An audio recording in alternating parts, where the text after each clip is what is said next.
ராசி அப்படிங்கிறது என்னன்னா, ஒரு மனிதனுடைய ஜாதகத்தில, ஒருத்தர் ஜாதகம் எடுக்கிறோம். அந்த ஜாதகத்தில எந்த கட்டத்தில சந்திரன் இருக்கோ, அந்த கட்டத்துக்குன்னு ஒரு பேர் இருக்கு. அந்த கட்டத்தோடைய பேரு தான் நீங்க அப்படின்னு சொல்ற மாரி. அப்ப நான் வந்து இப்ப மனிதனா பிறந்திருக்கிறேன். இப்ப நான் வந்து மதுரையில பிறந்திருக்கேன் அப்படின்னா, நான் மதுரைக்காரன்னு சொல்றது மாரி, இந்த கட்டத்தில சந்திரன் இருக்கப்ப நீங்க இந்த ராசிக்காரங்கன்னு சொல்றாங்களே தவிர, இது வந்து பொதுவாக மக்களுக்குள்ள தனக்கு தானே பிரிச்சுக்கிறது மாரி பேசிக்க வேண்டியது தானே. இப்ப ஒரு உதாரணத்துக்கு, நீங்க வெள்ளிக்கிழமை பிறந்திருக்கிறீங்க.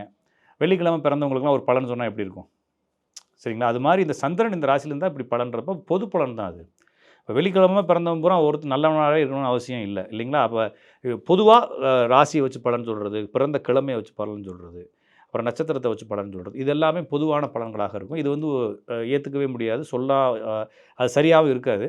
மேக்ஸிமம் இந்த டிவில சொல்லக்கூடிய ராசி பலன்கள் எல்லாத்தையுமே இன்னைக்கு நீங்க ஒரு வேள மகர ராசியா இருக்கிறீங்க. நாளைக்கு இருந்து நீங்க மேச ராசியா மாத்திட்டு, அப்ப போய் நீங்க டிவிய பார்த்தாலும் நல்லா தான் இருக்கும். ஓகேங்களா? அவங்க 12 ராசிக்கும் ஒரே மாரி தான் சொல்லுவான். நீங்க உங்க ராசிய மட்டும் பார்க்கறதுனால உங்களுக்கு சந்தோஷமா இருக்கே தவிர, நீங்க வேற ராசிய மாத்தி பார்த்தீங்கன்னா, அதே தான் இருக்குமே தவிர, இந்த ராசி பலன் என்பது பொதுவாக மக்களை கவர்வதற்காக சொல்லப்படுறது. பேசிக்கா 2025ல கிரகங்கள் வந்து இந்த சனி மேல போகுது, ராகு கீழ வருது. குருவும் சேஞ்ச் ஆகுறதுனால சில நன்மைகள் நடக்கலாம்.